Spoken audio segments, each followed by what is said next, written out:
Hi, I'm Alyssa LeBlanc with Track Machine Tools, and I'm here with someone you all know, Tracking Pat. Hey Alyssa.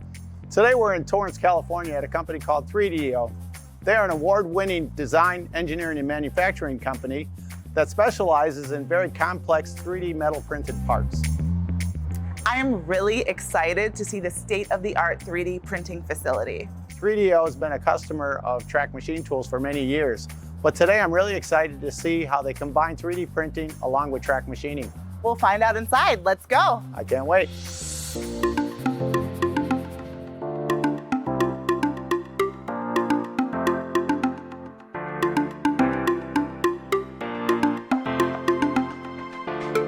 How would you describe the market for 3D metal printing?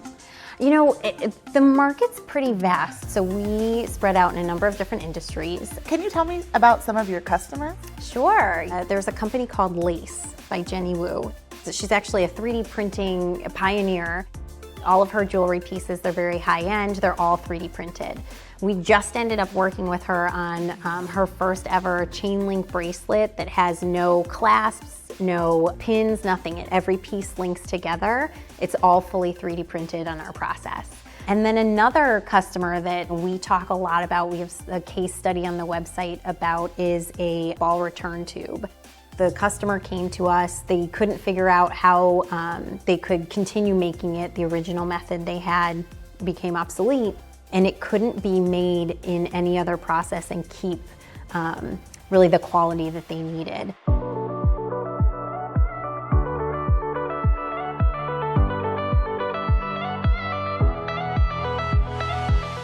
So, who came up with the initial idea of 3DO and startup company? Two of us, Payman, our CTO, and myself, were lab mates at USC when we graduated from USC to continue on and try to start a company, something new, something that could change the industry. And where is 3DO on their journey? We are convincing customers organically, one at a time, that 3D printing is a tool of the future to be able to help them achieve performance goals, to help them achieve things that they couldn't otherwise achieve with traditional tools.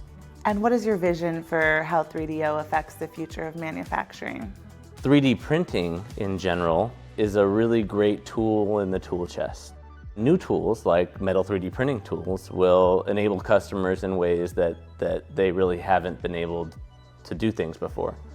And so we will fit in some ways, and in some ways we'll extend our customers' capabilities. What differentiates you from other 3D printing service providers? Besides the fact that we are doing high volume production in 3D printing, we've taken a step back and realized that a lot of our customers need help in design for additive manufacturing. And so we actually go to great lengths to help our customers not only understand design for manufacturing, but we also do design for additive manufacturing for our customers to enable them. What is the manufacturing cloud? What does that mean? For us, it was important to get metal 3D printing to production. That was what we perceived to be kind of the biggest problem with metal 3D printing, is that everybody did prototypes for decades, and no one really had the secret sauce to get to continuous production. And so for us, what that really meant was that we had to develop an understanding first that the 3D printer itself was just one piece of the puzzle. That everything from raw materials development to printing, the printer itself and the process, to part handling, to sintering, even to how you qualify parts was all a part of the magic of getting parts to production.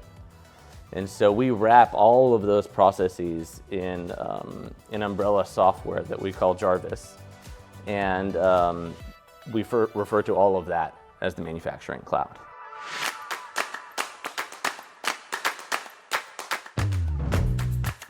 Hey Matt, you know, it's been said that it takes a whole factory actually to do 3D printing, but can you kind of explain to me what that process is and what all that means? Yeah, absolutely. So you're absolutely right. It does take a whole factory. We generally start with printing, then we move out to what we call breakout and depowdering. We move over to sintering, and then after sintering, there may be post-processing, and then finally quality control.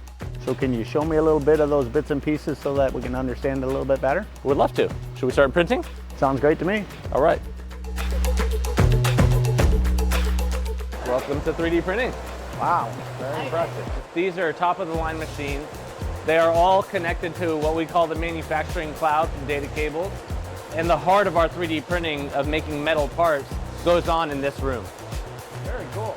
So what is it that actually differentiates you guys from other people who do 3D printing of metal? At the highest level, our surface finish, our general material properties and consistency of material, that's really what differentiates us. And then the consistency of parts coming out in high throughput. Okay, very cool. So then the next part we're going to review is what? So from here, these machines build blocks of parts entrapped in what we call cakes. And we're going to go watch breakout of parts from those cakes next. And so in some part of that, you'll actually be able to kind of describe what you mean by a cake? Absolutely. All right, cool. Well, let's go see that. Let's go. So Matt, what is this part of the process called?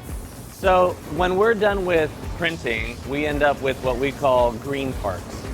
Green parts are another way of saying that we have glue and we have metal powder stuck together.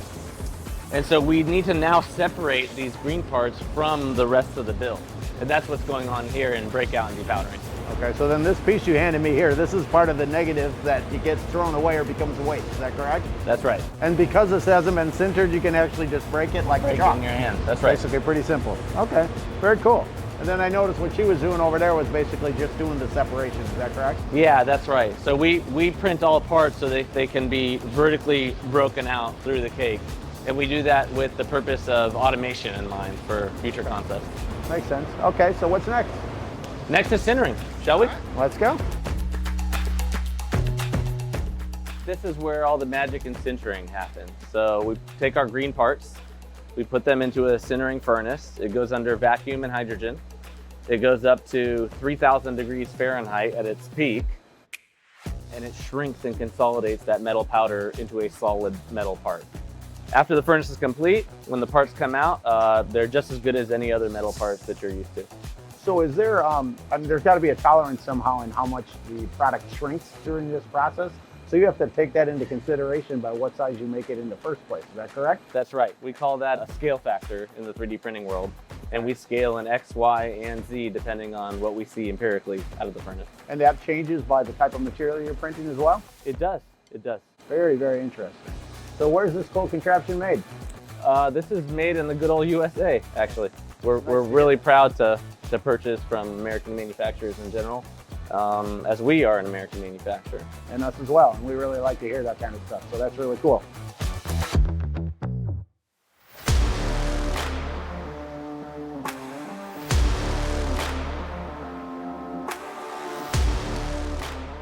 So here I'm with Marty now, and he's going to explain to us how the post-processing part of the system works.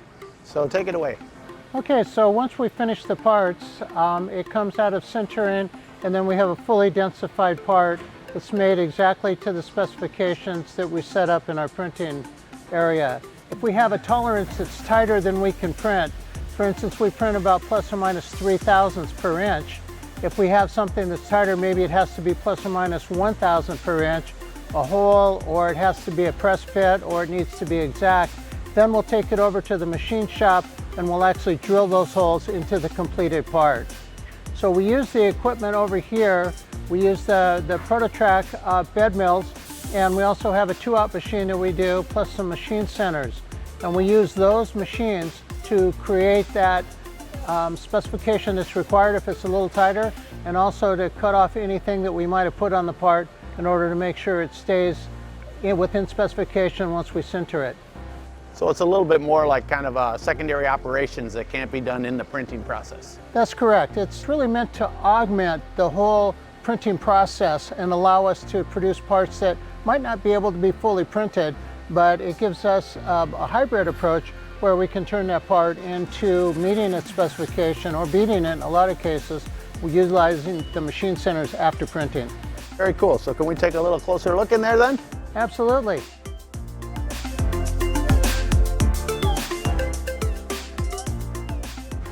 So here we are more into the machine shop. So this is my favorite part of the tour because this is where we get to talk about ProtoTracks. But more importantly, we want you to talk about what you actually use them for as your part of the process. The ProtoTrack bed mills are a really good machine for us. They offer the flexibility of being able to handle a part per part, and you can also do automation on it. If we want to just drill some holes to clean up a part to make it actually meet the specification or take the parts off it. So we can use much flexible tooling here in order to hold the parts, and we get the flexibility of creating one, making sure that it's perfect, and then automating it for all the rest of the parts. These machines are also great for building tooling. We use all these machines to build all the tools that we need throughout our process, and so it kind of doubles as a tooling shop to make all the custom tools we want, plus we can use it as a hybrid portion to optimize the performance of our parts and meet really, really tight customer specifications. Just like traditional manufacturing, we also have quality control.